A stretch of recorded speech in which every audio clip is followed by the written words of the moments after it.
लगता है बिटिया आज तेरी कमाई हुई है। हाँ माँ, आज अच्छी खासी कमाई हो गई है। देखो मैं थोड़ा राशन और तुम्हारे लिए थोड़ी दवाइयाँ भी ले आई हूँ। प्रियंका जल्दी से अपनी माँ को खाना डालकर देती है, फिर दवाई देती है। हे भगवान, जैसी कमाई आज हुई है ऐसी ही हर रोज हो जाए तो हमारी मुश्किल दूर हो जाएगी। अगले दिन प्रियंका फिर अपना ठेला लेकर गई तो वहाँ पर पहले से ही वो बस खड़ी थी। उस बस का ड्राइवर अनुज उसके पास आया। आ गई आप? हम तो कब से आपके हाथ के बने छोले कुलचे खाने का इंतजार कर रहे थे। सचमुच आपके हाथों में गजब का कमाल है। ये सुनकर प्रियंका बड़ी खुश हुई और वो मन ही मन मुस्कुराई। फिर उसने सबके लिए जल्दी जल्दी छोले कुलचे बनाए। अब अनुज रोज ही ऐसा करता।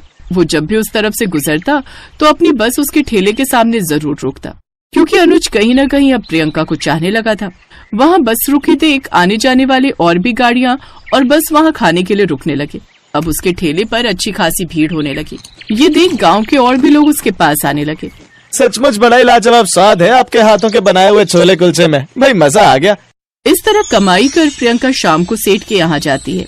सेठ जी, ये लीजिए आपके हिस्से के पैसे। अरे वाह, तेरा छोले कुलचे का काम चल निकला।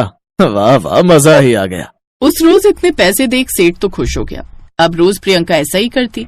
वो शाम को लौटते वक्त सेठ जी के हिस्से के पैसे उसे दे देती, लेकिन धीरे धीरे अब सेठ का लालच बढ़ता गया और एक रोज, देख लड़की, ये ठेला मेरा है और ये काम भी मैंने तुम्हें दिया है, इसीलिए अब 50-50 नहीं बल्कि 70 और 30% का हिस्सा चलेगा।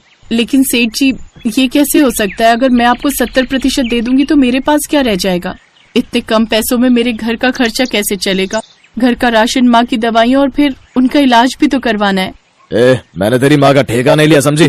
तुम गरीबों की मदद करना ही बेकार है। चल अब जाओ और आज के बाद मेरे ठेले पर नजर नहीं आनी चाहिए। उसने प्रियंका को धक्के देकर वहाँ से भगा दिया, साथ ही उसका काम भी उससे छीन लिया। घर आकर उसने सारी बात अपनी माँ को बताई।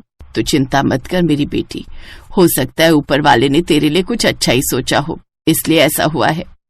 प्रियंका उस रात सो नहीं पाई। उसे यही सब चिंता सताती रही। उधर अनुज की उस रोज छुट्टी थी तो वो प्रियंका से मिलने उसके ठेले पर पहुंचा, लेकिन वहाँ प्रियंका नहीं बल्कि कोई और था। अरे वो लड़की कहाँ गई जो यहाँ इस ठेले पर छोले कुलचे बेचती थी? उसे मालिक ने काम से निकाल दिया, अब उसकी जगह मैं ही छोले कुलचे बेचूंगा। ये सुनकर अनुज हैरान रह जाता है। वो प्रियंका का जैसे तैसे पता लगाता है और उसके घर पहुँच जाता है। इतना कुछ हो गया और तुमने मुझे कुछ भी बताना जरूरी नहीं समझा? सब कुछ इतनी जल्दी में हुआ कि क्या कहूँ। अब सब खत्म हो गया अनुज। कुछ खत्म नहीं हुआ है प्रियंका। बात उस ठेले में नहीं बल्कि तुम्हारे हाथों के हुनर में थी। मैं कई बार बस लेकर शहर गया हूँ, लेकिन वहाँ भी ऐसा स्वाद नहीं होता जो तुम्हारे छोले कुलचे में। इसीलिए अब तुम खुद का काम शुरू करो, फिर देखो कैसे उस सेठ का ठेला बंद होता है। हाँ बेटी, ये लड़का बिल्कुल ठीक कह रहा है, लेकिन माँ खुद का काम शुरू करने के लिए अपने पास पैसे भी तो होने चाहिए ना। उसकी चिंता तुम मत करो, मैं तुम्हारी मदद करूंगा। लेकिन आप मेरे लिए इतना सब। सच कहूँ आंटी जी तो मैं आपकी बेटी को बड़ा पसंद करता हूँ और इसी से शादी करना चाहता हूँ। ये सुनकर प्रियंका की माँ और प्रियंका बड़ी खुश होती हैं। मुझे हमेशा इसी बात की चिंता सताती थी कि मेरे बाद मेरी बच्ची का क्या होगा, लेकिन अब तुम जैसा अच्छा लड़का मिल गया तो अब मैं निश्चिंत होकर मर सकती हूँ। ऐसा मत कहो माँ।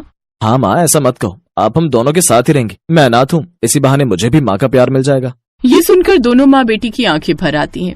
अगले दिन से प्रियंका खुद का काम शुरू कर देती है, जिससे उसे अच्छी खासी कमाई होती है और उसके छोले कुलचे के आगे सेठ के ठेले के छोले कुलचे कोई नहीं खरीदता, जिससे कुछ समय बाद उसका काम बंद हो जाता है और अब प्रियंका के पास अच्छे खासे ग्राहक आने लगते हैं और वो खूब कमाई करती है।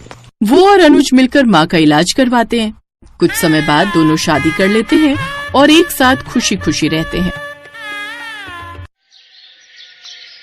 प्रियंका के पिता कई साल पहले उसे और उसकी माँ को छोड़कर शहर चले गए थे और तब से पिता के जाने के बाद प्रियंका की माँ शोभा ने ही उसका पालन पोषण किया। शोभा के पास एक छोटा सा खेत था जिस पर खेती करके वो अपना घर चलाती थी। जब प्रियंका 18 साल की हुई तब शोभा की तबीयत अचानक खराब रहने लगी। जांच करवाई तो पता चला उसे टीबी की बीमारी है। अब शोभा ने बिस्तर पकड़ लिया और अब घर की जिम्मेदारी प्रियंका के कंधों पर आ गई।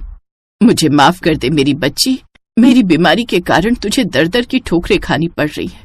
अब तेरी माँ खेती करने लायक भी नहीं रही।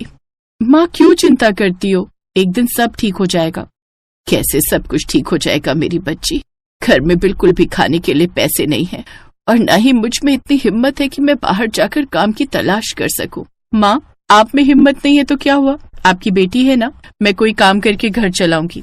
तू बस चिंता मत कर माँ और दुखी मत हो, तू बस अपना ध्यान रखा कर।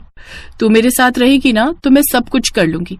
अब तुम दवाई खाकर आराम करो, मैं तब तक गांव के सेठ के ही पास कोई काम ढूंढ कर आती हूँ। ये कहकर प्रियंका काम ढूंढने सेठ जी के पास गई। सेठ जी, मुझे कोई काम दे दीजिए ना, घर पर माँ की हालत बहुत खराब है। देख प्रियंका, तू तो जानती है मेरे घर में 2 नौकर है, मुझे काम वालों की कोई कमी नहीं है, लेकिन कोई काम होगा तो तुझे याद करूँ। सेठ जी, कोई भी काम दे दीजिए ना, मुझे कोई भी काम चलेगा। तू बेकार में अपना और मेरा टाइम खराब कर रही है। बोला ना अभी कोई काम नहीं है, जब होगा तो बता दूंगा। ये सुनकर प्रियंका वापस जाने लगती है। तभी सेठ का एक आदमी वहां आता है। सेठ जी, आपका वो छोले कुलचे का ठेला तो बिल्कुल नहीं चल रहा है। मैं तो कहता हूँ और कितना लॉस झेलेंगे, उसे बंद ही करवा दीजिए। लेकिन वो दूसरे गांव में आपका अंडे का काम अच्छे से चल रहा है, आप चाहो तो उसकी एक और दुकान खुलवा सकते हैं। क्या तो तू ठीक रहा। मैंने छोले कुलचे का काम ये सोचकर गांव में खुलवाया था कि शहरी खाना है, अच्छा चलेगा, लेकिन कुछ खास मुनाफा नहीं रहा। अब सोच रहा हूँ उसे बंद ही कर दूं। उनकी बात सुनकर प्रियंका वापस मुड़ गई और कहने लगी, सेठ जी, अगर आपको कोई ऐतराज ना हो तो आप अपना वो छोले कुलचे का ठेला मुझे दे दीजिए, और जो भी थोड़ा बहुत मुनाफा होगा ना, वो हम दोनों थोड़ा थोड़ा बांट लेंगे। तू और छोले कुलचे का ठेला लगाएगी? आज तक तेरे बाप दादाओं ने भी कभी ये छोले कुलचे खाए हैं? आप तो वैसे ही वो छोले कुलचे का ठेला बंद करने वाले थे, मुझे एक मौका दे दीजिए, क्या पता आपका काम चल जाए। वैसे ठीक ही कह रही है मालिक, एक मौका दे दीजिए, क्या पता आपको फायदा हो जाए। ठीक है, तुम दोनों कहते हो तो प्रियंका, कल से तो वो छोले कुलचे का ठेला लगा ले। ये सुनकर प्रियंका खुश हो जाती है। अगले दिन से ही वो उस छोले कुलचे वाले के ठेले पर जाकर खड़े मसाले डालकर बड़े ही अच्छे छोले तैयार कर लेती है।